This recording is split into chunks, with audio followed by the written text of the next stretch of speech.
Hello guys, welcome back to my channel. तो आज हम इस वीडियो में, जैसे कि पिछली वीडियो में हमने नगरीकरण देखा था, तो उसमें आज हम देखेंगे कि जो कैसे विवाह की संस्था, नातेदारी और परिवार की संस्था आपस में कैसे परिवर्तन होता है। इसमें ये बहुत ज़्यादा इम्पॉर्टेंट है टॉपिक। इसमें से आपको बहुत सारे क्वेश्चंस पूछ सकते हैं। आपको जैसे पता ही है कि अर्बन सोशियोलॉजी की सीरीज़ चल रही है हमारी, ठीक है, और धर्म के समाजशास्त्र की सीरीज़ पूरी हो चुकी है। प्लेलिस्ट मैंने उसकी अलग से बना दी है। आप एक प्लेलिस्ट पे क्लिक करेंगे, आपको सारी वीडियोस मिल जाएंगी। और नगरीय समाजशास्त्र की हमारी अभी प्लेलिस्ट चल रही है, ठीक है, सीरीज़ चल रही है। अभी हम इसमें वीडियोस डाल रहे हैं। चैनल को सब्सक्राइब कीजिए, वीडियोस को लाइक और शेयर करना ना भूलिए, ताकि और भी बच्चों का जो है सिलेबस कवर हो सके। ऑनलाइन क्लासेस अवेलेबल हैं। डिस्क्रिप्शन में व्हाट्सएप कॉन्टैक्ट नंबर मैंने दिया हुआ है, अगर आपको ऑनलाइन क्लासेस ज्वाइन करनी है, जो कि फ्री नहीं है, पेबल है।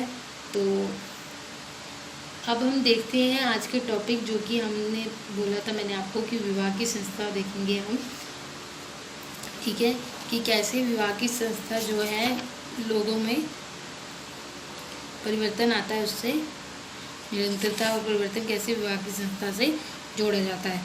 तो continuity and change institution of marriage, जो मैरिज, फैमिली और किनशिप, चैप्टर नंबर 16 है। अगर आप बुक में से देख रहे हैं MSO E4 की, इग्नू की, तो 16 चैप्टर है, जिसका हम पहला टॉपिक पढ़ेंगे विवाह की संस्था से, ठीक है, कि कैसे नगरीकरण की प्रक्रिया जो है विवाह की संस्था से जोड़ी जाती है। तो भारत में दो तरह के परिवार पाए जाते हैं, संयुक्त परिवार और आपके एकल परिवार, ठीक है।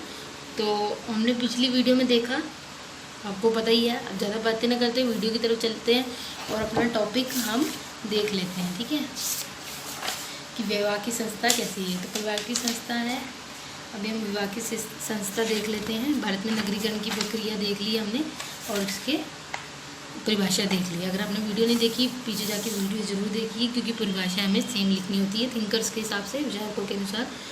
तो भारत में विवाह की संस्था देख लेते हैं। तो जो वेबर थे, मैक्स वेबर, उन्होंने सामाजिक संस्थाओं को सामाजिक क्रियाओं के संजाल अर्थात नेटवर्क में सामाजिक संबंधों के रूप में परिभाषित किया है। तो वेबर ने सामाजिक संस्थाओं को किससे जोड़ा है? सामाजिक संबंधों से जोड़ा है।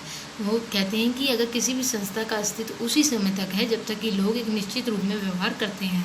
कोई भी संस्था तब तक अस्तित्व में है जब तक लोग जो है उसमें निश्चित रूप से व्यवहार करते हैं, उस संस्था को मानते हैं, उस व्यवहार के पैटर्न को प्रयोग करते हैं, व्यवहार के पैटर्न के रूप में प्रकट होते हैं, उस व्यवहार के पैटर्न को प्रयोग करते हैं। तो इस प्रकार भारतीय नगरों में विवाह, नातेदारी, परिवार, जाति, धर्म आदि सामाजिक संस्थाओं की संकल्पना सामाजिक अंतःक्रियाओं के जटिल वर्ग के विद्यमान होने के रूप में की जाती है।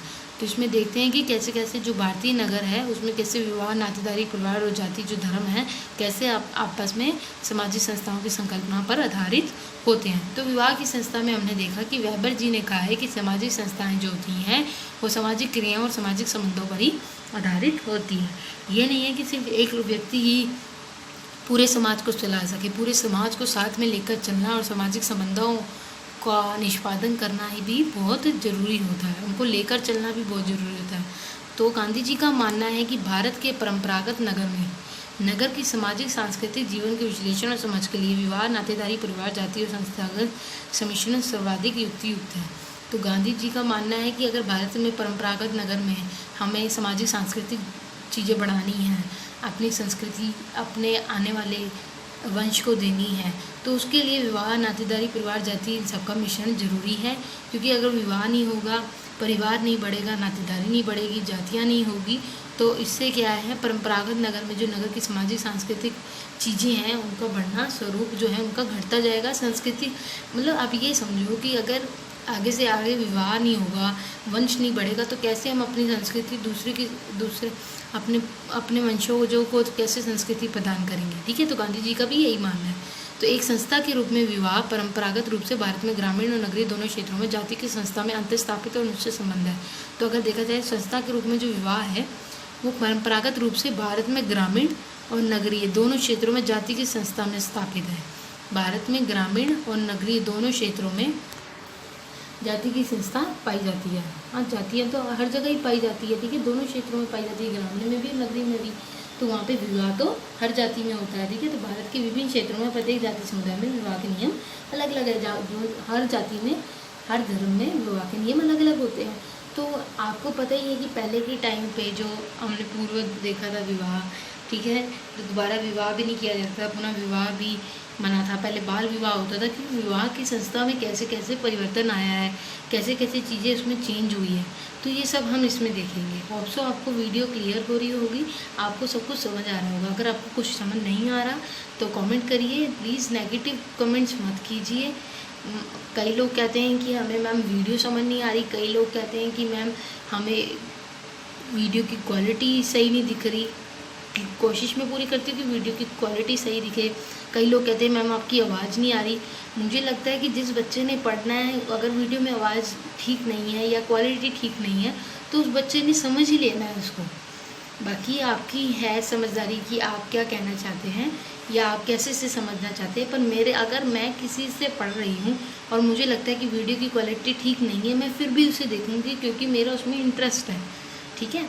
मैं ये नहीं कह रही हूँ कि मैं पूरी कोशिश करती हूँ कि ऑडियो क्वालिटी भी अच्छी आए, पूरी वीडियो क्वालिटी आपको बिल्कुल क्लियर दिखे ताकि आपको अच्छे से समझ आए, आप पेपर में अच्छा कर सकें, ठीक है। तो आयाम गिरिराज गुप्त 1974 ने विवाह के अनेक सामाजिक आयामों की जांच की है। तो गिरिराज गुप्त जो थे उन्होंने विवाह के अनेक सामाजिक आयामों की जांच की है। अंतरा परिवार भूमिका और प्रतिमानों के संदर्भ में विवाह कर्मकांड कि कैसे अपनी ही जाति में, अपने ही परिवारों में विवाह कर्मकांड होते हैं। विवाह और परिवार के लिए जाति के निहितार्थ जरूरी होते हैं कि एक ही जाति में विवाह और परिवार होना चाहिए। जातियों के मध्य सामाजिक आदान प्रदान कैसे होता है और नाता संबंध मतलब पुनर्विवाह कैसे होता है, तो उसमें उनकी जांच उन्होंने राजस्थान के गांव में की है। तो इन्होंने कहाँ पर जांच की, अपनी राजस्थान के गांव में की है। तो अंतर्जातीय विवाह देख लेते हैं। मात्र 25 वर्ष पहले अंतर्जातीय विवाह की घटनाएं बहुत कम होती थी। आपको पता है कि एक जाति से दूसरी जाति में विवाह करना पहले तो बहुत ही कम सुनने को मिलना था। और आपने देखा होगा टीवी में, मूवीज़ में, तो पहले तो उन लोगों को मार ही दिया जाता था, बच्चों को जो शादी करते थे, उन लोगों को जिन्होंने जाति के बाहर विवाह करने का साहस किया, वास्तव में बहुत अधिक कठिनाइयों का उनको सामना करना पड़ता था। जो कानून थे उनके अनुसार नगरों में युवा पीढ़ियों के मध्य अंतर्जातीय अंतरधर्म विवाह की घटना में वृद्धि का एक कारण पुरुषों और महिलाओं दोनों में उच्च प्रसार है। तो उन्होंने माना कि जैसे अगर नगरों में, अब नगरों में क्या होता है, सब लोग आपस में रहते हैं, कोई इतना भेदभाव नहीं है आजकल जातियों में। अगर आप देखो कि हम अगर साथ में पढ़ते हैं, आपके दोस्त चाहे कोई मुस्लिम हो, कोई हिंदू, आप सब मिलजुल कर रहते हैं। वो इसलिए क्योंकि जैसे जो युवा पीढ़ी है उसमें क्या है, उस शिक्षा का प्रसार हो रहा है। जब शिक्षा हम लेने लगते हैं तो हमें ये लगता है कि सब बराबर है और किसी में कोई भी भेद नहीं है। तो वो क्या कह रहे हैं, तो अंतर्जातीय जो अंतरधर्म विवाह है वहाँ पे घटनाएं वहाँ पर ज़्यादा पाई जाती है, क्योंकि वहाँ पे लोग जाति और धर्म नहीं देखते, व्यक्ति महत्वपूर्ण होता है। तो अनेक मामलों में माता पिता के द्वारा ऐसे अंतर्जातीय विवाह में आपत्ति सदैव जाति भिन्नता के कारण से ही नहीं रही है, अन्य अधिक महत्वपूर्ण कारकों से होते हैं, जैसे जीवन साथी में संपत्ति या परिस्थिति का विवाह। तो देखा जाता है कि जरूरी नहीं कि जाति से ही ज़्यादा इफेक्ट पड़े माता पिता को कि हमें शादी नहीं करानी। उनको क्या होता है, अन्य अधिक महत्वपूर्ण कारक जैसे होते हैं, जैसे जो संपत्ति, जो जीवन साथी है आपका, उसके पास ज़्यादा पैसे नहीं है या वो अच्छी जॉब नहीं कर रहा, तो वो भी परिस्थिति का भाव भी इसमें देखा जाता है। तो वधू का चयन देख लेते हैं। वधू के चयन के संबंध में ग्रामीण पृष्ठभूमि के छात्रों की अपेक्षा नगरीय पृष्ठभूमि के ऐसे छात्रों का अनुपात अधिक था जो कम से कम हाई स्कूल ग्रेजुएट वधू के पक्ष में थे। तो कई लोग क्या आते हैं, अब जो पढ़े लिखे लोग हैं वो चाहेंगे कि हमारे घर में पढ़ी लिखी बहू आए, वो भी कमाएं हम भी कमाएं, ठीक है। लेकिन जो लोग पढ़े लिखे नहीं हैं, जो देखते हैं कि हम खुद पढ़े लिखे नहीं, तो वो भी ऐसी बहू चाहेंगे जो पढ़े लिखे नहीं हैं, जो बहू पढ़ी लिखी ना हो, लड़की तो वधू का चयन ग्रामीण पृष्ठभूमि के छात्रों की अपेक्षा नगरीय पृष्ठभूमि, जो ग्रामीण पृष्ठभूमि के लोग छात्र हैं उनसे ज़्यादा जो नगरीय, जो नगर में रहने वाले जो छात्र हैं उनका अनुपात अधिक था। वो चाहते थे कि कम से कम हमें हाई स्कूल ग्रेजुएट वधू तो मिले, ठीक है, या तो हाई स्कूल में पढ़ी हो या ग्रेजुएट हो, ऐसी वधू हमें मिले, ठीक है। तो ये नगर में इसमें इफेक्ट पड़ता है। तो नगरीय क्षेत्रों के समाजशास्त्रियों ने एक परिवर्तन पर ध्यान दिया है कि विवाह के समय में आयु वृद्धि हो गई है और कॉर्मेक के अनुसार भारतीय युवाओं को अपने विवाह के निर्णय लेने का उत्तरोत्तर रूप से अधिकार दिया गया, चाहे इसके लिए साधन नहीं है। साधन कोई नहीं है अगर, पर नगरीय क्षेत्रों में ये देखा गया कि एक तो आयु में वृद्धि हुई है, बाल विवाह नहीं किया जाता, छोटी उम्र में विवाह नहीं होता। वो चाहते हैं कि कम से कम वधू जो है ग्रेजुएट तो पढ़ी हो, ठीक है। और कॉर्मेक के अनुसार उन्होंने ये देखा कि भारतीय युवाओं को अपने विवाह के निर्णय लेने का अधिकार प्राप्त है, उनको दिया गया है कि उनको अधिकार मिल गया है। तो ऑयलिन आइलीन रॉस पाती है कि युवाओं में अपना जीवन साथी चुनने और फिर अपने माता पिता से सहमति लेने की प्रवृत्ति है।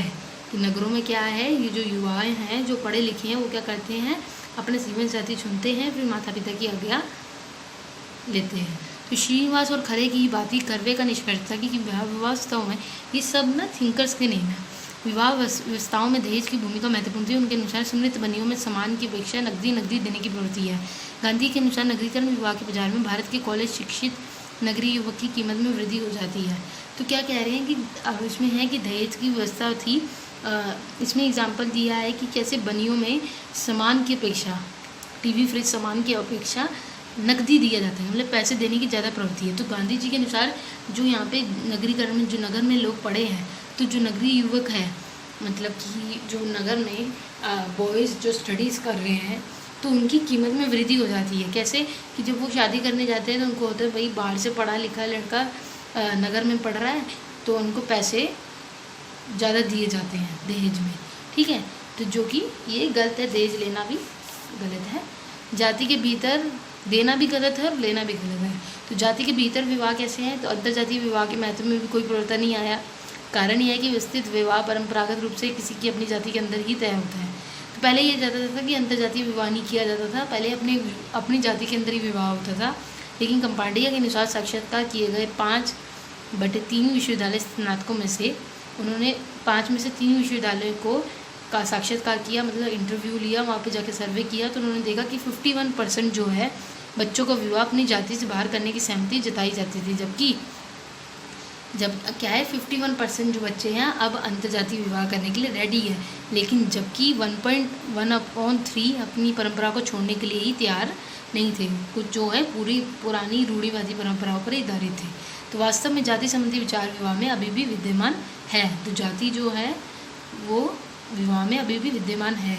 तो वास्तव में नगरीय क्षेत्रों में विवाह के बारे में कम अध्ययन किए जाने व इन अध्ययनों के मध्य अंतराल लंबा होने के कारण समानीकरण करना कठिन है, पर जाति के साथ इसका संबंध अत्यंत ही स्पष्ट है। इस संदर्भ में निम्न में वृद्धि हुई है। आयु, जाति के अंदर दंपति के चयन का व्यापक तंत्र, वधू की शिक्षा का स्तर।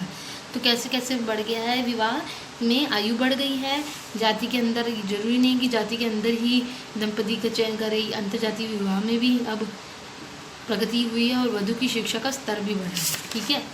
तो अब नेक्स्ट वीडियो में हम देखेंगे परिवार की संस्था की निरंतरता और प्रवर्तन, ठीक है। तो ये इन तीनों में से आपको जरूर पूछ सकते हैं, विवाह, परिवार और नातेदारी, ठीक है। तो आपको इन तीनों टॉपिक्स को अच्छे से समझना है ताकि आप पेपर में से लिख सकें, ठीक है, नहीं तो आपको मुश्किल होगी।